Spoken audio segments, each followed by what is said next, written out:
RS brothers లో ఆషాఢం KG sale మళ్ళీ మొదలైంది. మరెన్నో క్రేజీ ఆఫర్స్ ఖైదీ చేయండి ఆర్ఎస్ బ్రదర్స్.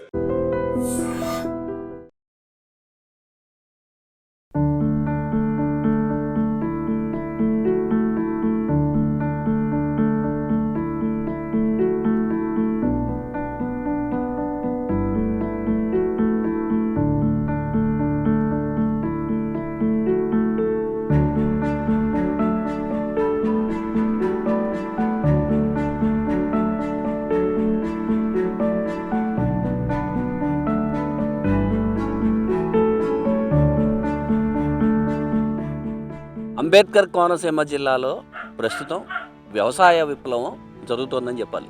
ఎందుకంటే ఇప్పటి వరకు ఎరువులు ఇతర ఆధునిక పద్ధతులతో వ్యవసాయం చేస్తున్న రైతులందరూ ప్రకృతి వ్యవసాయం వైపు మెల్లిమెల్లిగా అడుగులు వేస్తున్నారు. నిజానికి జిల్లాలో 22,000 ఎకరాల్లో ప్రకృతి వ్యవసాయం చేయాలి అని ప్రభుత్వాలు ఒక టార్గెట్గా నిర్ణయించుకున్నాయి. కానీ ఆ టార్గెట్ ప్రస్తుతం అయితే నిర్ణయించుకున్న 6 నెలలు లేదా ఏడాది లోపు ఒక 2,000 మంది రైతులు ముందుకొచ్చి ప్రకృతి వ్యవసాయం చేస్తున్నారు. దీనివల్ల భూమి సారవంతంగా అవుతుంది. అలాగే ఆహారం కూడా ఎటువంటి కలుషితం కాకుండా ప్రజలకి చేరువవుతుంది అనేది వాళ్ళ నినాదం. ఈ నినాదంతో అధికారులు దీనికోసం పనిచేస్తున్నారు. అలాగే ఈ రైతులు కూడా ముందుకొచ్చి ఇదిలో వాళ్ళు చూపిన బాటలో వ్యవసాయం చేస్తున్నారు. ప్రస్తుతం మనం ఈ ప్రకృతి వ్యవసాయం చేస్తున్న ఒక రైతుతో ఉన్నాము. అలాగే ప్రకృతి వ్యవసాయానికి సంబంధించిన అధికారి ఆవిడ కూడా మనతోటే ఉన్నారు. వాళ్ళిద్దరిని అడిగి ముందు రైతుతో మాట్లాడి ఈ ప్రకృతి వ్యవసాయం గురించి విషయం తెలుసుకుందాము. అలాగే అధికారితో మాట్లాడి ఆవిడ నుంచి కూడా ప్రకృతి వ్యవసాయానికి సంబంధించిన పద్ధతులు, వాళ్ళు పడుతున్న కష్టాలు, రైతుల నుంచి ఎలాంటి స్పందన, ఇలాంటివన్నీ వాళ్ళిద్దరిని అడిగి తెలుసుకుందాం.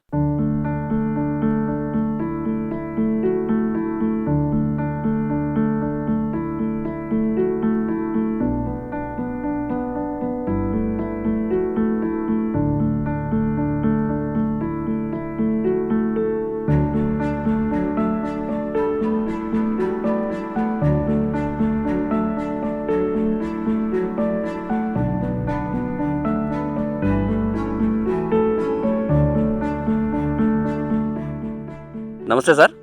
నమస్కారం. మీ పేరు? నా పేరు అప్పారి వెంకటరమణ అండి. మాది నల్లమెల్లి గ్రామం అండి, అమలాపురం మండలం అండి. డాక్టర్ బిఆర్ అంబేద్కర్ కోనసీమ జిల్లా. ఇప్పుడు ఈ ప్రకృతి వ్యవసాయానికి సంబంధించి మీ అనుభవాలు ఏంటి? మీరు ఎంత పొలంలో వ్యవసాయం చేస్తున్నారు? మీ దగ్గర మీతో పాటు ఇంకా ఎంతమంది చేస్తున్నారు? ఆ వివరాలు చెప్పండి. నేను చదువు మానేసిన తర్వాత వ్యవసాయంలో ఉండిపోయానండి. వ్యవసాయంలో ఉండిపోయిన తర్వాత అప్పుడు రసాయనిక వ్యవసాయం చేసేవాళ్ళం. తర్వాత రాను రాను మేము సంఘాల్లో తిరగటం వల్ల ఇది కొంతమంది వ్యక్తుల ప్రోత్సాహంతో, అలాగే పాలేకరు సమావేశాలకు వెళ్ళటం వల్ల ప్రకృతి వ్యవసాయం చేసి మేము మంచి ఆహారం తీసుకోవాలి ఇంట్లోకి అనే ఉద్దేశంతో మొదలుపెట్టడం జరిగిందండి. నేనైతే ప్రస్తుతం 1 ఎకరా 50 సెంట్లు చేస్తున్నానండి. పూర్తి స్థాయిలో సీడ్ టు సీడ్ చేస్తున్నాను. మిగిలింది వచ్చి పార్షియల్గా, అంటే కషాయాలు వాడతాను, తర్వాత అమృతాలు, జీవామృతం, ఘనజీవంతో అవి వాడతాను. తప్పనిసరి పరిస్థితుల్లో కొంచెం అది మనకి బాగా గ్రీన్ మార్కులున్న ఇవి వాడటం జరుగుతుందండి. నేను చేసి ఒక 1.5 ఎకరాలో పూర్తి స్థాయిలో ఏంటంటే మేము పిఎండిఎస్ అని వేస్తామండి. పిఎండిఎస్ అంటే అది ప్రీ మాన్సూన్ డ్రై సోయింగ్ అండి. అది మనకి ఋతుపవనాలు వచ్చి ముందు మన వేసవికాలంలో మనం సెకండ్ క్రాప్ ఏదైతే ఉందో దాళవా పంట 4 రోజుల్లో కోస్తామనగా దాన్ని భూమిలో జల్లేసి అప్పుడు పొలం కోస్తామండి. కోసిన తర్వాత అది ఒక 40 రోజులకి ఎత్తు ఎదుగుతుందండి. ఇంచుమించుగా ఈ ఎత్తు ఎదుగుతుంది. ఒక 7 అడుగులు 8 అడుగులు కూడా ఎదిగిన ఉంది. ఇదే పొలంలో 10 అడుగులు ఇంకి పెరిగిన జనుము జీలుగా, అంటే పిఎండిఎస్ అంటే మాకు అధికారులు చెప్పింది ఏంటంటే అండి, ఒకే రకమైన పచ్చి రొట్టె విత్తనాలు వాడేవాళ్ళం, జనుమో జీలుగో లేకపోతే పిల్లిపెసరో. అలా కాకుండా అది పంట వైవిధ్యం, అంటే క్రాప్ డైవర్షన్ అని, ఒక విత్తనాలు కాకుండా 31 విత్తనాలు మాకు అవి అన్నీ కలిపి ఇందులో పచ్చిరొట్ట విత్తనాలు ఉంటాయండి, పప్పు జాతి విత్తనాలు ఉంటాయి, తర్వాత సుగంధ ద్రవ్యాలు ఉంటాయి, తర్వాత నూనె గింజలు కూడా ఉంటాయండి. నువ్వులు, అలసంద, తర్వాత ఇది సోయా ఇలాంటివి కూడా వేస్తామండి. ఇవన్నీ వేసి మేము ఈ మొత్తం వ్యవసాయం అంతట్లో కూడా మేము ఈ పిఎండిఎస్ విత్తనాలు ఒక 10 కేజీలు అక్కడ పదును భూమిలో పదునుంటే డైరెక్ట్ జల్లేస్తాం. లేకపోతే నానబెట్టి జల్లుతామండి. ఈ పెరిగిన తర్వాత ఇందులో మాకు ఆదాయం ఏంటంటే ఆకుకూరలు ముందొస్తాయండి. తోటకూర, తర్వాత గోంగూర ఇయన్నీ ముందొస్తాయి. అయి ఇంట్లోకి వాడుకుంటాం. తర్వాత ఈ బాగా పెరిగిన తర్వాత పశుగ్రాసం కింద కూడా ఉపయోగపడతాయి. మిగిలింది ఏదైతే ఉందో అది భూమిలో కలిగి దున్నుతామండి. ఇలాగా చేయటం వల్ల ఒకటే మాకు ఇందులో ఏంటంటే కలిగి దున్నటం కంటే ఏదైతే మనకి వేరు వ్యవస్థ ఏర్పడుతుందో ఒక్కొక్క మొక్క ఒక్కొక్క భూమిలో ఉన్న సూక్ష్మజీవుల్ని అది అది నిద్రావస్థలో ఉన్నటువంటి సూక్ష్మజీవుల్ని అది మేలుకొల్పుతుందండి. అదే అది అంటే యాక్టివేట్ చేస్తుంది. యాక్టివేట్ చేయటం వల్ల భూమి అందులో ఉన్న వానపాములు కానీ సూక్ష్మజీవులు కానీ ఇవన్నీ కూడా యాక్టివేట్ అయ్యి ఆ భూమిని గుల్లపరుస్తాయి. తర్వాత భూమికి ఆహారాన్ని అందిస్తాయి. అలాగే మనకి తెలుసు, ఇప్పుడు ఏదైనా మొక్కలు ఉన్నాయంటే అది కిరణజన్య సంయోగ ద్వారా సూర్యకాంతిని తీసుకుని అవి ఆకుల ద్వారా ఆహారాన్ని తయారు చేసుకుని భూమి పైభాగంలో కాండానికి ఒక 40%, తర్వాత వేర్లకి ఒక 30%, అలాగే భూమికి ఒక 30% ఆహారం సూర్యరశ్మి ద్వారా మనకు అందుతుందండి. యాక్చువల్గా మనకు సూర్యుడే ప్రత్యక్ష దైవం అండి. అలాంటి సూర్యుడు లేకపోతే ఇది మనం ఏమీ చేయలేమండి. అలాగా మేము పిఎండిఎస్ విత్తనాలు చల్లుతాం. తర్వాత వచ్చి ఇది భూమిలో కలయి దున్నిన తర్వాత ఒక ఘనజీవామృతం అని ఉంటుందండి. ముందుగా మేము విత్తనాలకి బీజామృతంతో విత్తన శుద్ధి చేస్తామండి. బీజామృతంతో విత్తన శుద్ధి చేసి అది నార్మల్గా చల్లుతామండి. అందులో మేము ఘనజీవామృతం తయారు చేసి అందులో వేస్తామండి. ఘనజీవామృతం కావాల్సినవి ఏంటంటే దేశవాళీ ఆవు పేడ, దేశవాళీ ఆవు మూత్రము, శనగపిండి, బెల్లము, గుప్పుడు పుట్టమట్టి దీన్ని చేస్తామండి. అది ఒక ఎకరాకి 400 కేజీలు ఈ ఘనజీవామృతం ఇవ్వాల్సిన అవసరం ఉంటుందండి. దమ్ములైతే 200 కేజీలు, తర్వాత పైపాటుగా ఒక 20-25 రోజుల్లో ఇంకొక 200 కేజీలు ఘనజీవామృతం వేస్తామండి. వేసిన తర్వాత నాట్లు వేసిన తర్వాత చివుర్లు తుంచి నాటుతామండి. ఎందుకంటే మనకి కాండం తొలిచే పురుగుగుడ్లు ఈ నారు చివర్లు పెడతాయండి. మనం చూస్తున్నాం ఈ నారు చివర్లు పెడతాదని చివర్లు తుంచడం వల్ల కొంత అక్కడే మనకి ఈ యాజమాన్య పద్ధతిలో ఉపయోగించడం వల్ల కొంత పెస్ట్ రాకుండా ఉంటుంది. ఇది నాట్లు కూడా ఇవి చూస్తున్నారు లైన్లో వేయటం జరుగుతుందండి. ఆ నాట్లు లైన్లో వేయటం వల్ల గాలి వెలుతురు జరుగుతుంది. తర్వాత ప్రతి 15 రోజులకి కూడా జీవామృతం ఇందులో ఎకరానికి 200 లీటర్లు వదులుతామండి. జీవామృతం అంటే అది కూడా ఒక 200 లీటర్ డ్రమ్ము తీసుకుంటామండి. దమ్ము తీసుకుని అందులో 10 కేజీలు దేశవాళీ ఆవు పేడ శుభ్రంగా నీటిలో కలిపి అందులో వేస్తాం. తర్వాత ఒక 10 లీటర్లు 10 కేజీలు అండి దేశవాళీ ఆవు పేడ, 200 లీటర్ల డ్రమ్ దాంట్లోని కొంచెం ఒక 170 లీటర్ నీళ్లు తీసుకుని మిగతా ఈ ఫిలప్ చేయాలి కాబట్టి తర్వాత అందులో 20 లీటర్ల 10 లీటర్ల మూత్రం పోస్తామండి. మూత్రం పోస్తాం. తర్వాత 2 కేజీలు బెల్లం అండి, అది కూడా నీటిలో శుభ్రంగా కరగనిచ్చి అందులో పోస్తాం. అలాగే 2 కేజీల పాత బెల్లం అండి, అది వేస్తాం. పాత బెల్లం లేని టైంలో ఇలాగ మనకి తాటి చెట్లు మనకి తాటికాయలు ఉన్న టైంలో ఏం చేస్తామంటే తాటిపళ్ళు కూడా ఒక 10-15 కాయలు శుభ్రంగా అది తాటిది మనం చేస్తే ఇది ప్రకృతి సిద్ధంగా మనకు వస్తుంది కాబట్టి అలా ఉపయోగిస్తాం. ఇప్పుడు దీంతో పాటు అంటే ఈ వ్యవసాయంలో వరి అవన్నీ మీరు ఇలా చేస్తున్నారు. ఇది కాకుండా కూరగాయలకు సంబంధించిన ప్రకృతి వ్యవసాయం ఏమైనా ఉందా? దాని పద్ధతులు ఏంటి? అవును సార్, నాకు ఇక్కడే ఉంది. నాకు 20 సెంట్లు ఏటీఎం వాళ్ళు అంటాం దాన్ని. ఏటీఎం వాళ్ళు అని మా అధికారులు చెప్పారు. ఏంటంటే ఏటీఎం అంటే అంటే మనకి ఎనీ టైం మనీ అని అది మనకి నిరంతరం దాని నుంచి మనకు ఆదాయం రావాలండి. ఒక 20 సెంట్ల నారుమడి మనం ఫుల్ స్ప్రెడ్గా అన్ని పద్ధతులు పాటించి ప్రకృతి వ్యవసాయం చేస్తే మనకి నెలకి 15,000 వచ్చే అవకాశం ఉందండి. ఎందుకంటే మేము అనంతపురం తీసుకెళ్ళారండి మమ్మల్ని. అక్కడ క్యారెట్, బీట్రూట్ అవి వేసి వాళ్ళు ఎక్కువగా సక్సెస్ అయ్యారు. అక్కడ ఎక్కువ కాస్ట్ కాబట్టి ఎక్కువ ఇన్కమ్ వస్తుంది. ఇక్కడ మాకు వచ్చేటప్పటికి మా ఏరియా కోనసీమ ప్రాంతంలో క్యారెట్ ఒకటి, బీట్రూట్ అయితే రావట్లేదు, ముల్లంగి వస్తుంది. కానీ ముల్లంగి అలవాటు లేకపోవడం వల్ల అది మాకు మార్కెట్ అవ్వట్లేదండి, ముల్లంగి తినట్లేదు. అదే అందులో మీ కూరగాయల విషయంలో కూడా ఈ అప్లై చేస్తామండి. ఘనజీవామృతం, జీవామృతం, తర్వాత కషాయాలు వచ్చేటప్పటికి నేమాస్త్రం, అగ్నాస్త్రం, బ్రహ్మాస్త్రం పురుగులకి. ఆ పురుగు మందుల స్థానంలోనే ఈ అన్నిట్లికి కూడా మనకు ప్రత్యామ్నాయ మార్గం ఉందండి. ఇది ఇప్పుడు మీరు 1 ఎకరన్నర, 2 ఎకరాలు చేస్తున్నానంటున్నారు. హ్మ్. మీలాగే మీ చుట్టుపక్కల రైతులు ఎంతమంది ఉంటారు? ఎంతమంది వ్యవసాయం చేస్తున్నారు? మీ చుట్టుపక్కల దాదాపు ఒక 1500 ఎకరాలు, 2000 ఎకరాలు మీ చుట్టుపక్కల ఉంది. అవును. అందులో ఎంతమంది రైతులు ముందుకొచ్చి ప్రకృతి వ్యవసాయం చేస్తున్నారో అది ఎన్ని ఎకరాలు ఉంటుంది? అది ఇంతకుముందయితే దీని మీద అవేర్‌నెస్ లేదు సారు. ఇప్పుడు ఏంటంటే ఇందులో ప్రకృతి వ్యవసాయానికి సంబంధించి అగ్రికల్చర్ ఆఫీసర్‌లు, హార్టికల్చర్ డిపార్ట్‌మెంటు ప్లస్ డీఆర్‌డీఏ తర్వాత ఎన్ఆర్‌జీఎస్ అన్నిటిని మనకి కలపడం వల్ల వాళ్ళు కూడా కొంత ప్రోత్సాహం ఎక్కువగా ఉంటుందండి. మా ఏరియాలో దగ్గర దగ్గర మాది 400 ఎకరం అండి. మా నల్లమిల్లి గ్రామంలోని. ఇందులో సీడ్ టు సీడ్ అయితే ఒక 20 ఏకర్స్ చేస్తున్నారండి. మిగతాయన్నీ ఈ పీఎండీఎస్ ఏదైతే చెప్పానో పచ్చిరొట్ట ఎరువులు 31 రకాలు అయయితే ఇంచుమించు చాలామంది ఏస్తున్నారండి.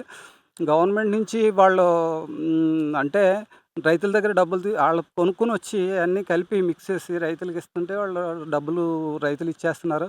అదేయటం వల్ల మాకు భూమి చాలా సారవంతం అయిందండి. ప్లస్ ఇంకేంటేంటంటే మాకు ఇప్పుడున్న ఇంతకుముందైతే ఇబ్బంది పడేవాళ్ళం. ఇప్పుడు రోటోవేటర్ రావటం వల్ల మొత్తం అదంతా కూడా కలిదుంజేసి చాలా అవలీలగా చాలా బావుంటుందండి.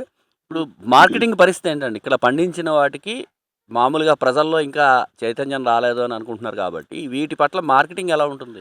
ప్రకృతి వ్యవసాయ డిపార్ట్‌మెంట్ వాళ్ళు ఏం చేస్తున్నారంటే అండి, ఇక్కడ స్టాల్స్ పెడుతున్నారండి. స్టాల్స్ పెడిసి వాళ్ళే వచ్చి మా దగ్గర నుంచి పట్టుకెళ్తున్నారండి.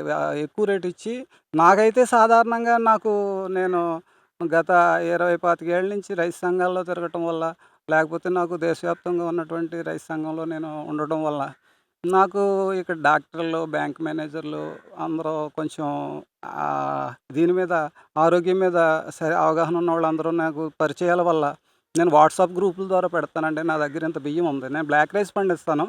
అలాగే నవారా అని కేరళ ట్రెడిషనల్ వంటకం అండి అది.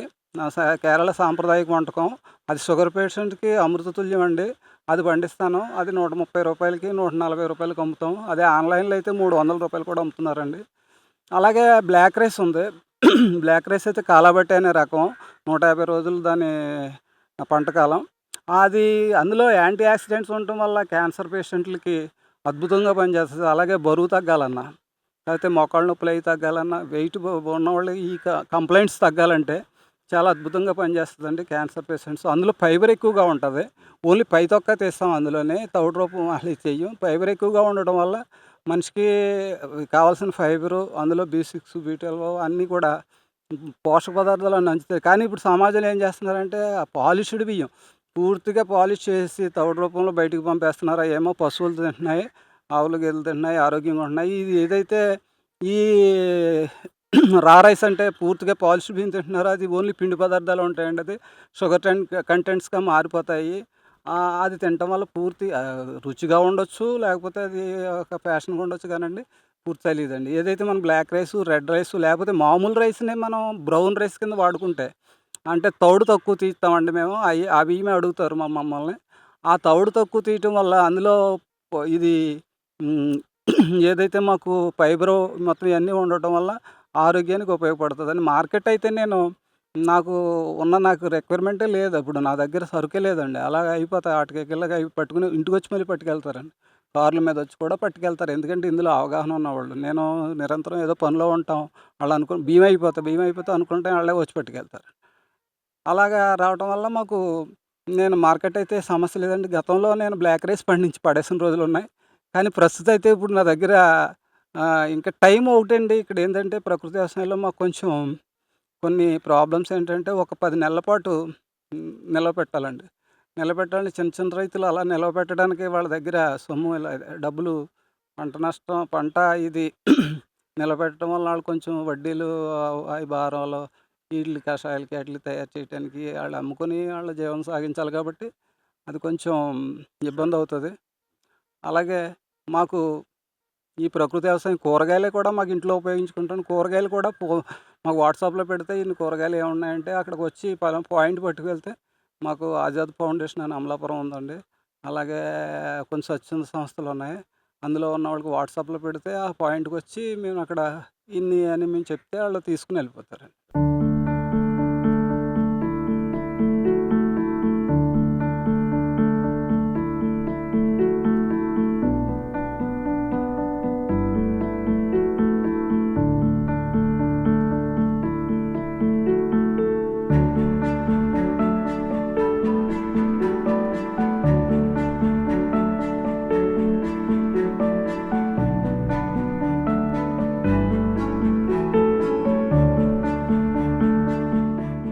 ప్రకృతి వ్యవసాయంలో ఉండే ఆ ఇబ్బందులు లేదా దానివల్ల రైతులకు ప్రజలకు జరిగే మేలు ఇవన్నీ రైతు వెంకటరమణ గారు మనకు చెప్పారు. ఆ అంశానికి సంబంధించి వ్యవసాయ అధికారి మనతో ఉన్నారు. ఆవిడని అడిగి అసలు దీంట్లో వాళ్ళ టార్గెట్ ఏంటి, వాళ్ళు ఇప్పటివరకు అచీవ్ చేసింది ఏంటి, ఇంకా అచీవ్ చేయాలనుకున్నది ఏంటి, ఇలాంటి విషయాలు ఆవిడని అడిగి తెలుసుకుందాం. నమస్తే మేడం. నమస్తే అండి. ఆ, అందరికీ నమస్కారం అండి. నా పేరు హేమలత. నేను కోనసీమ జిల్లాలో ప్రకృతి వ్యవసాయ విభాగంలో ట్రైనింగ్ ఎన్ఎఫ్ఏగా పనిచేస్తున్నాను. మా డిపిఎం సారు కె శ్రీనివాస్ గారు, అడిషనల్ డిపిఎం గారు సత్యనారాయణ గారు, వాళ్ళ ఆదేశాల మేరకు ఇక్కడ ప్రకృతి వ్యవసాయం మేము ముందుకు తీసుకెళ్ళడం జరుగుతుంది. ప్రకృతి వ్యవసాయం అని అంటే ప్రకృతిలో లభించే వాటితో చేసే, ప్రకృతికి అనుసంధానంగా చేసే వ్యవసాయమే ప్రకృతి వ్యవసాయం అండి. అంటే ఇది పాత పద్ధతి, మనం ఆల్రెడీ పూర్వీకులు చేశారు అనుకుంటాం కదా. పాత పద్ధతే కానండి, ఇదొక మోడర్న్ వ్యవసాయం అండి.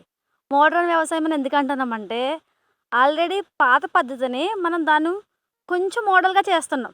ఆ మోడల్ ఏంటంటే, మనం ప్రకృతి అనగానే చాలామంది ఇవి పేడ ముట్టుకోవాలి, ఆవు మూత్రం ముట్టుకోవాలి. ఎందుకంటే పేడ ముట్టుకోవడం, ఆవు మూత్రం ముట్టుకోవడం కూడా ఇప్పుడు అందరికీ చాలా ఇబ్బందిగా తయారైందనమాట. ఎప్పుడైతే మనం పేడతో కలిసి ఉన్నామో, ఎప్పుడు పేడ కల్లాపులు వేసుకున్నామో అప్పుడు అందరూ ఆరోగ్యంగానే ఉన్నాం. ఎప్పుడైతే పేడని అవాయిడ్ చేసామో అప్పుడు అందరూ కూడా కరోనా బారిన పడడం, రకరకాల చూడండి ఇప్పుడు చిన్న వయసు పెద్ద వయసు అని తేడా లేకుండా షుగర్లు, బీపీలు, రకరకాల క్యాన్సర్లు, ఒక్కొక్క అవయవానికి ఒక్కొక్క రకమైన క్యాన్సర్ వస్తుంది. సో ఇవన్నీ గతంలో ఉన్నాయా? ఇన్ని హాస్పిటల్ గతంలో ఉన్నాయా? లేవండి. సో ఇప్పుడు మనం తినే ఫుడ్ వల్లే ఇవన్నీ ఉన్నాయి. కాబట్టి మనం ఒక ఫుడ్ని మార్చుకుని మన ప్రకృతిని కాపాడుకుంటే మనం మన నేటి తరానికి, గతంలో మనం ఎలా ఉండేవాళ్ళమో అదే మళ్ళీ మనం మన నేటి తరానికి అందించాలన్నమాట. ఇప్పుడే 30 సంవత్సరాలు 40 సంవత్సరాలు వచ్చేసరికి అందరికి కూడా బీపీలు షుగర్లు వస్తున్నాయి. సో ఇంకా మన తరం మారేసరికి 20 సంవత్సరాలకి లేదంటే 10 సంవత్సరాలకి కూడా బీపీలు షుగర్లు అన్నీ వచ్చేస్తాయి. సో మనం వాళ్ళ భవిష్యత్తు బాగుండాలి, మన పిల్లలు బాగుండాలి అని మనం వాళ్ళకి మంచి ఎడ్యుకేషన్ ఇస్తాము, అలాగే మంచి బట్టలు ఇస్తాము, మంచి ఆస్తి ఇస్తాము. సో అన్నిటికంటే ఇంపార్టెంట్ ఏంటండి? ఆరోగ్యం. సో ఈ ఆరోగ్యమే, అందుకనే అందరూ అన్నారు పెద్దలు, ఆరోగ్యం మహాభాగ్యం అని. సో అలాంటి ఆరోగ్యాన్ని మనం ఇవ్వాలంటే కనుక, వాళ్ళు అవన్నీ ఇచ్చినవన్నీ అనుభవించాలంటే కనుక ఆరోగ్యంగా ఉండాలి. ఈరోజు నేను ఇక్కడ మాట్లాడుతున్నానంటే కూడా నాకు ఆరోగ్యం ఉంటేనే మాట్లాడగలుగుతున్నాను. కాబట్టి అందరూ ఆరోగ్యంగా ఉండాలన్నా, మన ప్రకృతి బాగుండాలన్నా చూడండి, రావాల్సిన టైంలో వర్షాలు ఉండట్లేదు, ఎండలు కూడా ఉండాల్సిన దానికంటే ఎక్కువ ఉంటున్నాయి. సో ఈ ప్రకృతి వైపరీత్యాలు కూడా మనం తగ్గాలంటే కనుక ఖచ్చితంగా ప్రకృతితో మనం మమేకమై పని చేయాలన్నమాట. ఏం చేస్తారండి ప్రకృతితో మమేకమై? ఏం చేస్తారు? మీ వ్యవసాయ శాఖ నుంచి ఏం జరుగుతాయి? సో ఇప్పుడు మనకి గౌరవ విజయ్ కుమార్ సార్ దీన్ని ప్రారంభించారండి.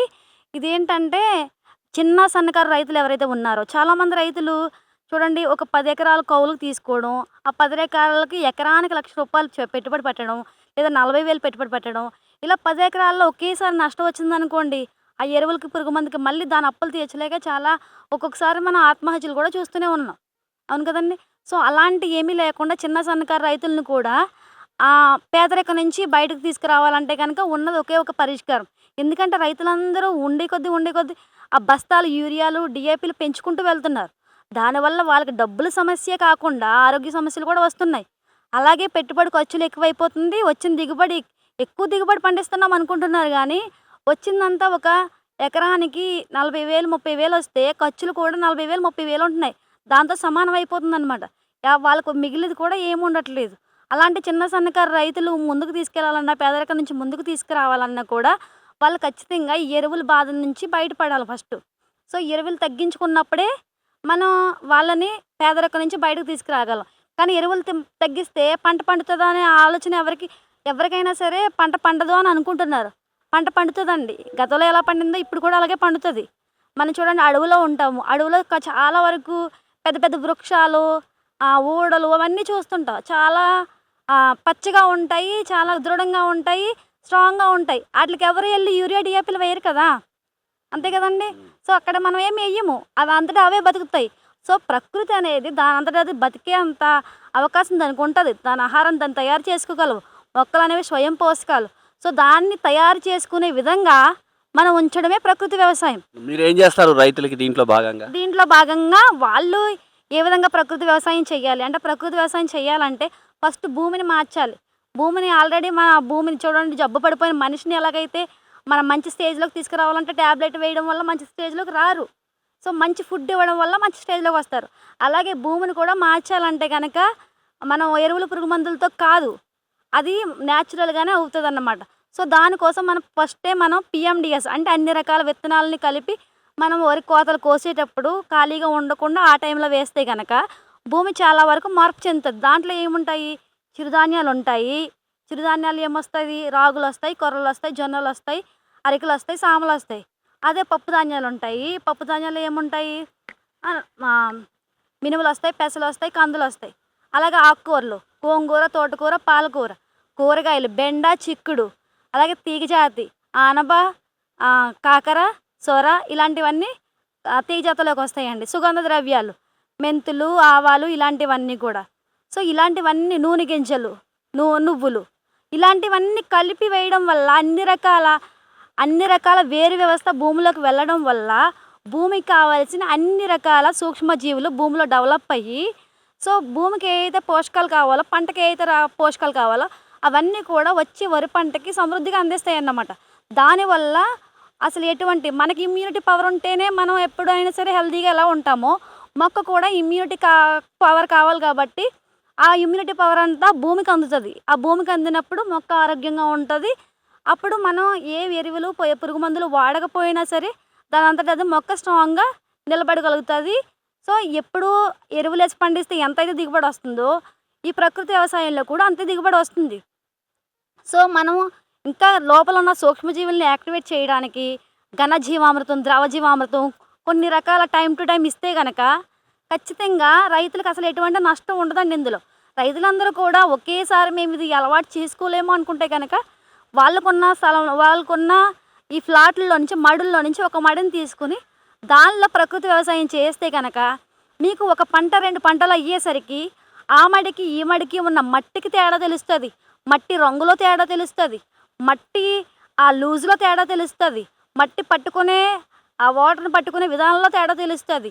ఆ మట్టి మెత్తదనంలో తేడా తెలుస్తుంది. మీకు రెండింటికి చాలా వేరియేషన్ ఉంటుంది. కాబట్టి మీరు రైతులందరూ దయచేసి కనీసం ఒక్క ఫ్లాట్నైనా మీరు తినడం కోసం ఫస్ట్ రైతులందరూ ఆరోగ్యంగా ఉండాలి. అందరినీ ప్రపంచాన్ని ఆరోగ్యంగా ఉంచేది రైతులైతే ఫస్ట్ రైతులు ఆరోగ్యంగా ఉండాలి. ఆ రైతులు ఆరోగ్యంగా ఉండాలంటే ఖచ్చితంగా వాళ్ళు పండించుకుని ఫస్ట్ వాళ్ళు తినాలి. వాళ్ళు తిని ఈ దేశానికి మంచి ఆహారాన్ని అందించేది రైతులే కాబట్టి, రైతు దేశానికి వెన్నెముక కాబట్టి ఖచ్చితంగా రైతు ఆరోగ్యంగా ఉండాలి. కాబట్టి ఫస్ట్ రైతు ఒక మడిలో అయినా సరే చేసుకోవాలి. అలాగే రైతుకి ఇంకా ఎక్కువ ఉన్న చిన్న స్థలంలోనే ఎక్కువ ఆదాయం వచ్చేలాగా ఏటీఎం మోడల్స్ కొన్ని మా డిపిఎం సారు, అలాగే విజయ్ కుమార్ సార్, స్టేట్ నుంచి విజయ్ కుమార్ సారు ప్రొవైడ్ చేస్తున్నారు. ఎలా అంటే వాళ్ళకి ట్రైనింగ్స్ కూడా ఇస్తున్నారనమాట రైతులకి. చిన్న ప్లేస్లోని, తక్కువ ప్లేస్లోని ఎక్కువ రకాల పంటలు పండించి ఒక ఎంప్లాయీ ఎలాగైతే నెలకి ఉద్యోగంలో జీతం తీసుకుంటారో అలాగే రైతు కూడా ఈ పంట వచ్చేంత వరకు 3 నెలలు, 4 నెలలు, 5 నెలలు ఆగకుండా ప్రతి నెల కూడా రైతు కూడా జీతం తీసుకోవాలి. అలా జీతం తీసుకోవాలంటే ఎక్కడి నుంచి తీసుకుంటారు అనేది ఆలోచించి చాలామంది కొబ్బరి తోటలు ఉంటున్నాయి. కొబ్బరి తోట వేసేసి ఖాళీగా ఉంచేస్తున్నారు మధ్యలో స్థలాన్ని. సో, దానిలో కూడా మనం రకరకాల పంటలు అంటే ఆకుకూరలు అనుకోండి, ఒక నెల రోజుల్లోనే మనకి పంట వచ్చేస్తుంది. దాంట్లో కూరగాయలు 2 నెలల్లో మనకు కూరగాయలు వచ్చేస్తాయి. అందులో తీగజాతి 3వ నెలలో తీగజాతి వస్తుంది. ఇలాగా మనం రెగ్యులర్గా రొటేషన్ జరుగుతూ ఉంటుందన్నమాట. సో, ఎప్పటికప్పుడే మనం ఆకుకూరలు, కూరగాయలు, తీగజాతి, దుంపజాతి అలా వాళ్ళకి ఏదైతే మార్కెటింగ్కి అనువుగా ఉంటాయో అలాంటివన్నీ కూడా మనం చేసుకుంటే కనుక, అవన్నీ చేస్తే కనుక రైతులకి ఆదాయం ఉంటుంది, ఆరోగ్యం ఉంటుంది, ప్రకృతి వ్యవసాయం మీద నమ్మకం కూడా వస్తుంది. సో, మనం గతంలో ఎలాగైతే స్వతంత్రం కోసం పోరాటం చేసి మనకు స్వతంత్రం తీసుకొచ్చారో అలాగే మనం ఇప్పుడు కూడా వ్యవసాయం మీద పోరాటం చేసి ఖచ్చితంగా ప్రకృతి వ్యవసాయాన్ని ముందుకు తీసుకెళ్తే కనుక నేటి తరానికి మంచి ఆరోగ్యాన్ని, మంచి భవిష్యత్తును అందించగలమని నేను తెలియపరుస్తున్నాను. ఇప్పుడు జిల్లాలో అసలు ఎంత మేరకు పొలంలో ప్రకృతి వ్యవసాయం చేయాలని అనుకున్నారు, ఎంత మేరకు అయ్యింది? అంటే ఫస్ట్ అందరూ పెద్ద రైతులు కాకుండా మన టార్గెట్ చిన్న రైతులు కాబట్టి, చిన్న రైతుల్ని వాళ్ళ పేదరికం నుంచి తీసుకురావాలి కాబట్టి ఇప్పుడు 20,000 ఎకరాల్లో మనం అనుకున్న టార్గెట్ అనుకున్నాము. ప్రస్తుతానికి 2,000 ఎకరాల వరకు ఇప్పుడు చేస్తున్నారు ప్రకృతి వ్యవసాయము. అలాగే చేసింది మనం తిరుమల తిరుపతి దేవస్థానానికి కానీ ఇంకా మిగతా దేవస్థానాలకు కూడా టైఅప్లు జరుగుతున్నాయి.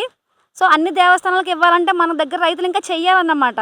సో రైతులు నార్మల్ రైస్ కాకుండా అన్నారు కుజు పటాలి ఇలా సన్న రకాలు ఈ ప్రకృతి వ్యవసాయంలో పండిస్తే కనుక ఎక్కువ మార్కెటింగ్ చేసే అవకాశం ఎక్కువ ఉంటుంది. ఎందుకంటే మన రైతులు ఇచ్చిన దాన్నే మళ్ళీ ఒక పాలిష్ పట్టి తీసుకొచ్చి మనం 1500కి బస్తా అమ్మితే వాళ్ళ బస్తాని 25 కేజీల మూటలు చేసి దాన్ని మళ్ళీ తిరిగి మనకి ఒక్కొక్క దాన్ని 2500కి 2000కి అమ్ముతున్నారు. సో ఎంత లాభం అంటే డబుల్కి ట్రిపుల్ లాభం ఉంటుంది. సో అదే లాభం రైతులకు రావాలి, బయట అమ్ముకునే వాళ్ళకి కాకుండా రైతులకే ఆ లాభం వస్తే బాగుంటుంది. వాళ్ళు ప్రాసెసింగ్ చేసి అమ్ముకుంటే కనుక. సో అలా అమ్ముకోవాలంటే వాళ్ళు ఖచ్చితంగా సన్న రకాలు కానీ అంటే కుజు పటాలియా ఆర్ఎన్ఆర్ ఇలాంటివి వేస్తే కనుక ఎక్కువ మార్కెటింగ్ ఉంటుంది కాబట్టి వాళ్ళకి ఎటువంటి నష్టం కూడా ఉండదు. ఇప్పుడైతే కలెక్టర్ గారు కూడా దీనికి చాలా సపోర్ట్ చేస్తున్నారు. సో స్వయంగా ఆయన వచ్చి ఫీల్డ్ కూడా విజిట్ చేస్తున్నారు. ఆయనకు కూడా థ్యాంక్స్ అండి. నిజంగా దీన్ని ఇంకా ముందుకు తీసుకెళ్తున్నారు. సీఎం గారు కూడా ముందుకు తీసుకెళ్తున్నారు. సో ఇప్పుడైతే కనుక బాగా జరుగుతుంది, అందరూ చేస్తారు. ఖచ్చితంగా ప్రకృతి వ్యవసాయం ముందుకు వెళ్తుంది. థ్యాంక్ యూ అండి. అంబేద్కర్ కోనసీమ జిల్లాలో ఉన్న వ్యవసాయ భూముల్ని ఇప్పుడు ప్రకృతి వ్యవసాయం వైపు తీసుకొచ్చే పనిలో వ్యవసాయ శాఖ ఉంది. అలాగే దానికి కొంతమంది వెంకటరమణ గారు లాంటి వాళ్ళు రైతులతో పాటు మరి కొంతమంది రైతులు ముందుకు వచ్చారు. భవిష్యత్తులో సగానికి పైగా ఈ వ్యవసాయం ప్రకృతి వ్యవసాయంగా మారే అవకాశం ఉంది అని అధికారులు చెప్తున్నారు. అలాగే ఈ రైతులే కాకుండా వినియోగదారులని కూడా ఇటువైపు మళ్లించే ప్రయత్నాలు ఇతర ప్రభుత్వ శాఖలు చేస్తున్నాయని చెప్తున్నారు. ఈ వ్యవసాయం కనుక ఇలాగే అభివృద్ధి చెందితే అంబేద్కర్ కోనసీమ జిల్లాలో రానున్న 10-15 సంవత్సరాలలో దాదాపు 50-60% అంటే 50-60% భూమి ప్రకృతి వ్యవసాయం వైపు తిరిగే అవకాశం ఉంది. రైతులు కూడా అటువైపు చూసే అవకాశం ఉందని అధికారులు చెప్తున్నారు. అలాగే ఆ రైతులు కూడా ముందుకు వస్తున్నారు. ముందు వింటలేదు ఎవరును, కానీ అందులో ఉండే సుగుణాలు అర్థం చేసుకుని రైతులు ముందుకు వస్తున్నారు. అందుకని వచ్చే కాలంలో అంబేద్కర్ కోనసీమ జిల్లాలో ప్రకృతి వ్యవసాయం అనేది ఎక్కువ అవుతుంది అని చెప్తున్నారు. ముక్కామల చక్రధర్, ఐ డ్రీమ్ ప్రత్యేక ప్రతినిధి. నిజంగా ప్రస్తుతం ఉన్నటువంటి సమాజం దేనికి ప్రయారిటీ ఇస్తుంది? ఆర్థిక సంబంధాల చుట్టూ మాత్రమే తిరుగుతుంది. మళ్ళీ ఎన్నికలంగానే చాలా విరక్తి కలుగుతాను. మంచి అనిపిస్తుంది కదా, లేడీస్ కూడా ఛాలెంజింగ్ జాబ్స్ చేసినప్పుడు చాలా బాగుంటది. ట్రాఫిక్ అసిస్టెంట్స్ గా నియమించిన ట్రాన్స్జెండర్స్ అందరితో సాల్యూట్ చేయించుకుంటున్నారు. ఫుడ్ డెలివరీ ఇవ్వటానికి వెళ్ళినటువంటి డెలివరీ బాయ్ అనిల్ పై కళ్ళ ముందు